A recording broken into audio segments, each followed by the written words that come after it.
Some parents begin thinking about how to get their children into competitive college the day they are born.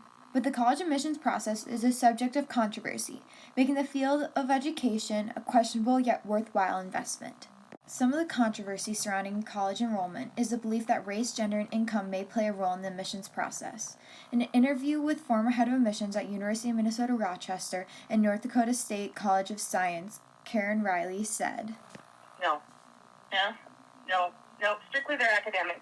And then the other thing that we look for too would be, what are the students' extracurricular activities? Like, what are they involved in? Do they do a lot of volunteer work? Do they have a civic duty or a civic obligation? What do they give back to the community? And race never factored into that because we never knew what a student, if it was male or female, because we'd be too busy looking at, grades and extracurricular activities. So it was never a factor. This goes along with the fact that most elite colleges and universities describe their admission policies as holistic, suggesting that they look at the totality of the applicant, grades, test scores, essays, recommendations, activities, and so forth. Counselor Miss Walker at Farmington High School didn't entirely agree with that. I think I would answer that question, maybe broader than race, the whole issue of diversity, students of color, colleges that are traditionally have students who are underrepresented, whether those are students of color or first generation to attend college, are looking to generally increase the diversity on their campus.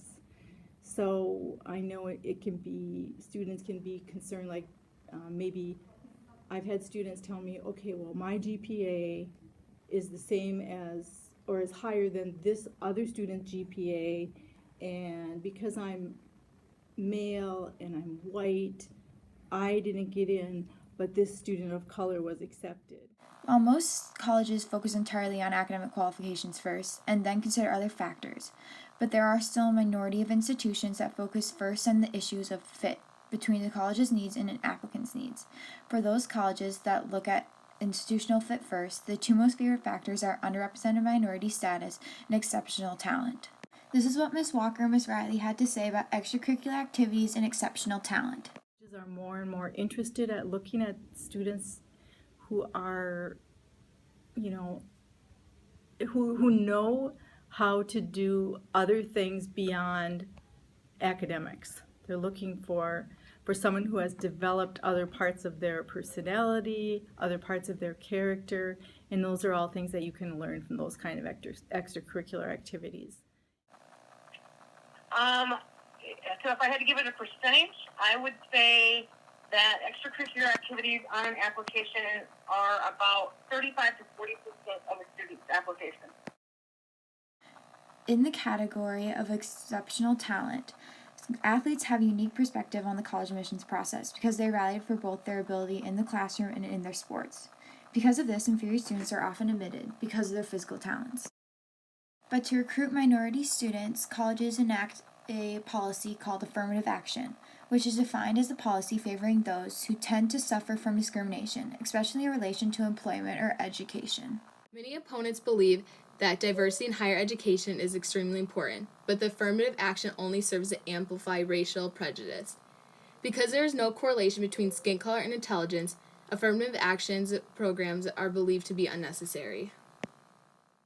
Some even say that the affirmative action programs are conceding to the underrepresented groups, since it is implied that the group needs affirmative action in order to succeed in higher education. Due to the affirmative action programs, many Supreme Court cases have sprung up, including one by Abigail Noel Fisher, who filed a lawsuit against the University of Texas, Austin.